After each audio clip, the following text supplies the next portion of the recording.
Salam, salam damai sejahtera buat kita semua dimanapun berada. Semoga Tuhan Yesus Kristus melindungi dan memberkati kita apapun aktivitas kita masing-masing. Amin.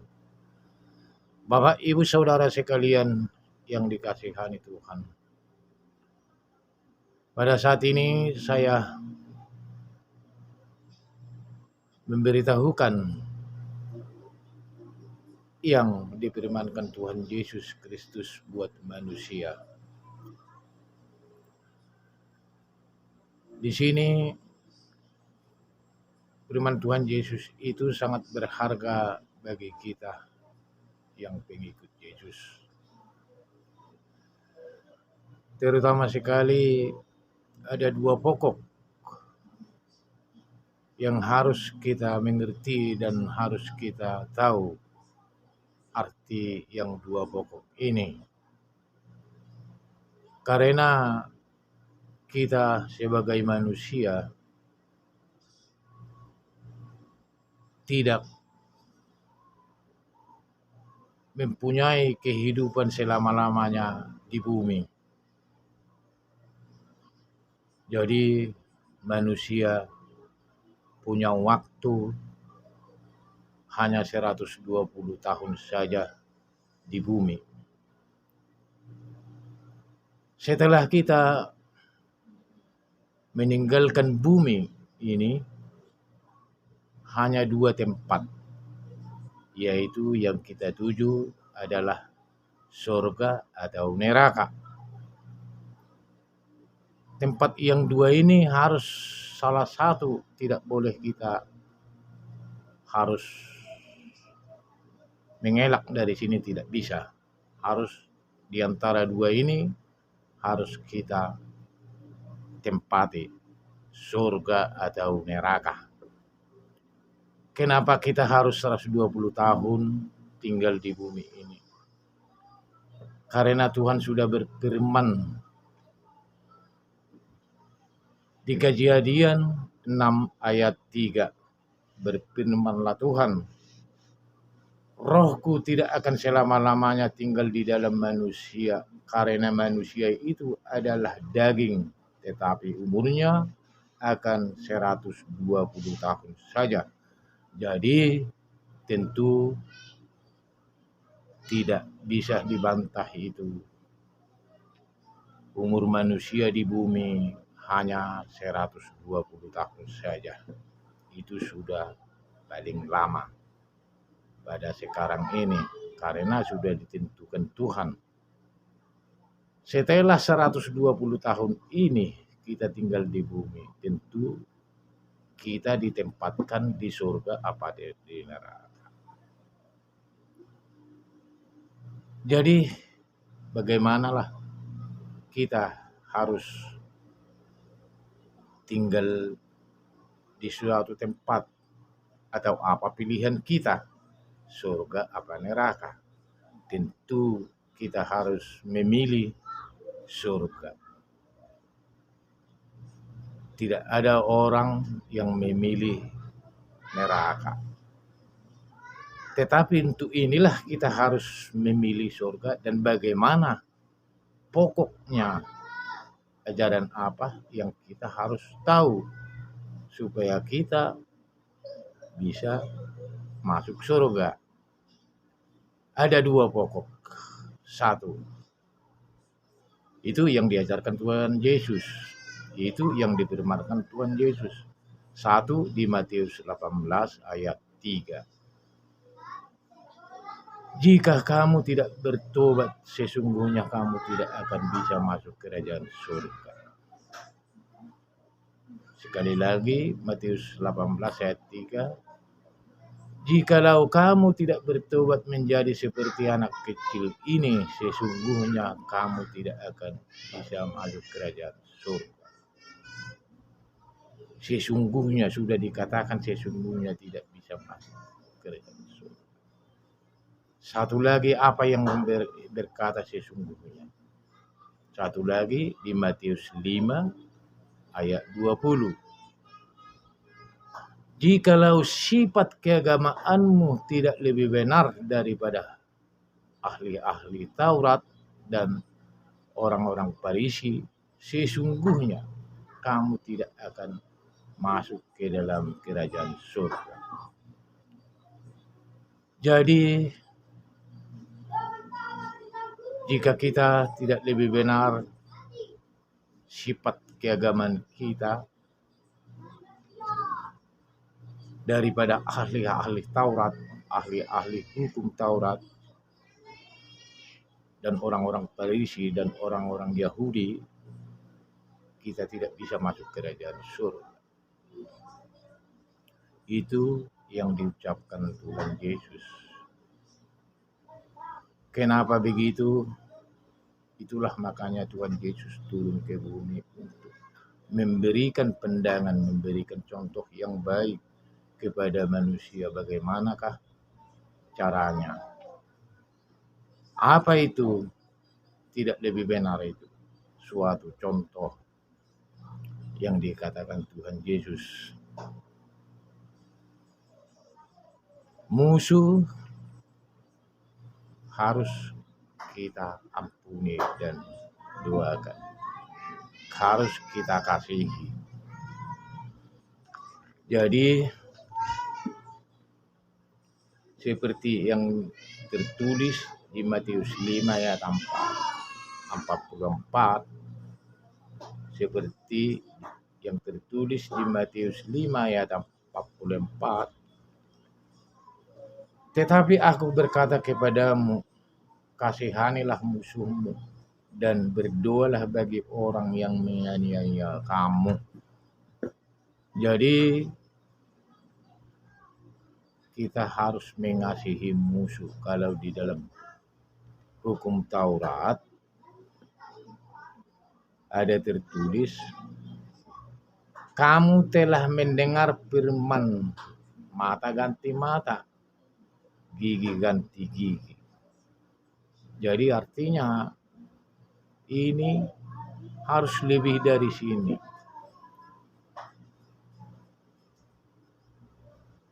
Di Matius 5 ayat 39, tetapi aku berkata kepadamu, janganlah kamu melawan orang yang berbuat jahat kepadamu, melainkan siapa yang menampar pipi kananmu,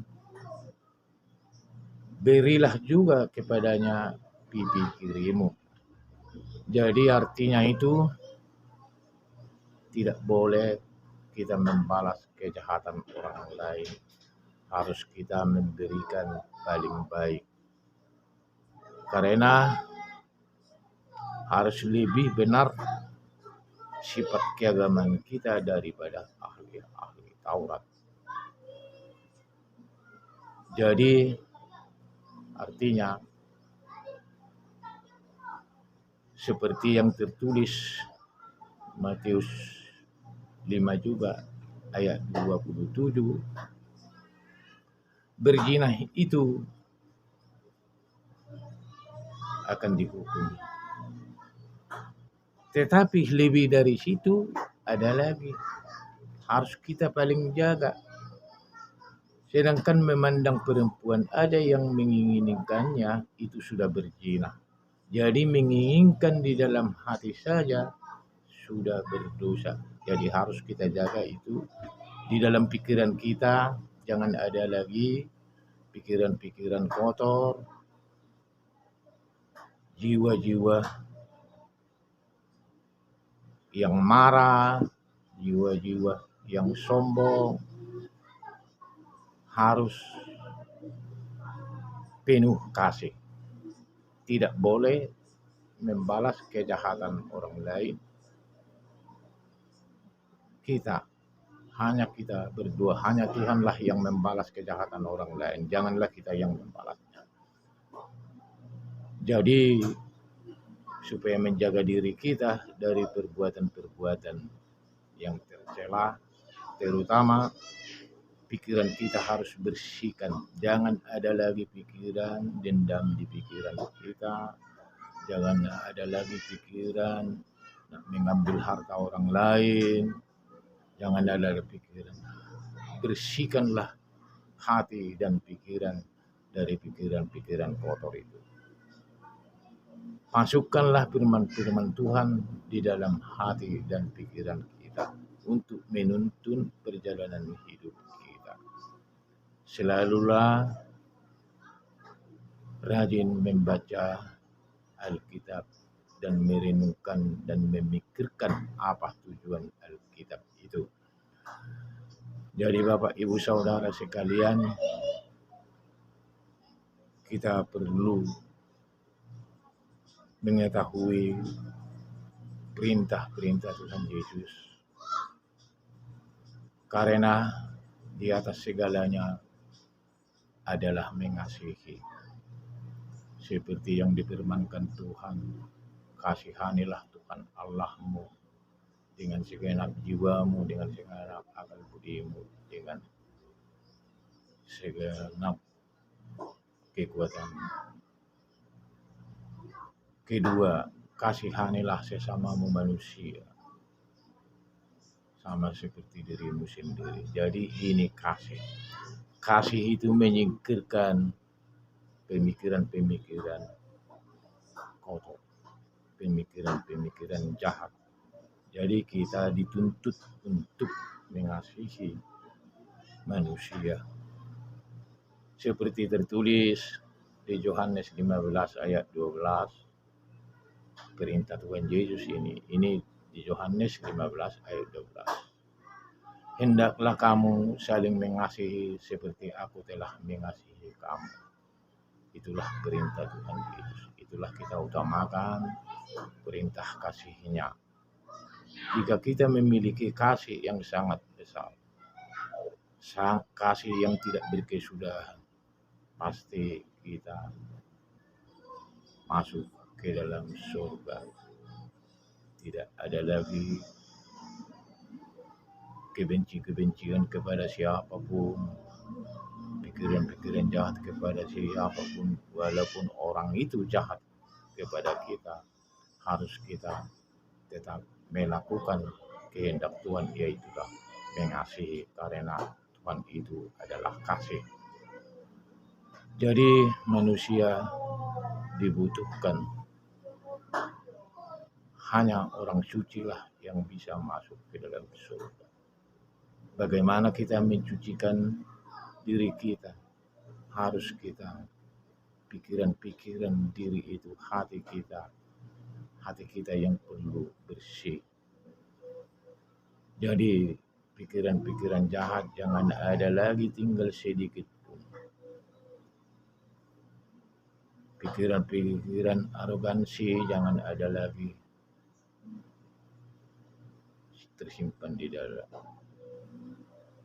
Hanya bagaimana untuk mengasihi sesama manusia. Bapak Ibu Saudara sekalian, inilah intinya di Matius 5 ayat 20 tadi. Jika sifat keagamaanmu tidak lebih benar daripada sikap keagamaan ahli-ahli Taurat dan orang Farisi, sesungguhnya kamu tidak masuk kerajaan surga. Jadi sikap inilah harus kita jaga. Dulu ada balas membalas kalau nyawa ganti nyawa, tetapi sekarang kita bukan tidak seperti itu. Harus mengasihi yang jahat dan berbuat kasih dan selalu menolong yang sangat membutuhkan. Walaupun tidak diminta, kalau kita lihat yang perlu tolong, harus kita tolong semampu kita. Jadi perbuatan kita itu semua tertulis, tidak hilang di mata Tuhan itu. Walaupun orang lain tidak melihat, tetapi Tuhanlah yang penting melihat itu. Jadi lakukanlah seolah-olah yang berbuat kepada Tuhan, kebaikan itu berbuat kepada Tuhan itu. Karena di dalam penghakiman juga mengatakan harus kita melakukan menolong orang yang susah. Itulah materi yang di hari penghakiman, harus berbuat baik, harus mengasihi orang lain, menolong orang susah. Jangan lagi kita berpikir untuk diri sendiri kalau kita mau mendapatkan surga nanti di hari kelak. Jadi, Bapak Ibu Saudara sekalian, simpanlah ini keterangan-keterangan firman Tuhan ini di dalam hati agar berubah sikap dan perilaku kita, karena kita adalah pengikut Yesus. Pengikut Yesus itu penyabar dan harus ada kesabaran. Jangan lagi melakukan kehendak kita, lakukanlah kehendak Tuhan Yesus agar kita kelak penghuni surga nantinya. Itulah sifat-sifat Kristen. Jangan menjelek-jelekan orang lain seperti orang-orang lain yang suka menjelek-jelekan agama yang lain. Tetapi boleh kita menasihati, menjelek-jelekan tidak boleh. Hanya kita menuturkan jalan-jalan yang benar, jalan berkeadilan dan kebenaran. Jadi kita sebagai pengikut Tuhan Yesus berjalan dari kebenaran dan keadilan dan kasih. Yang tiga ini harus kita pegang selama-lama hidup kita di bumi ini, dan lakukanlah ini di dalam karakter dan jiwa dan sifat kita. Terima kasih, puji Tuhan. Semoga Tuhan memberkati kita semua di mana pun berada. Amin.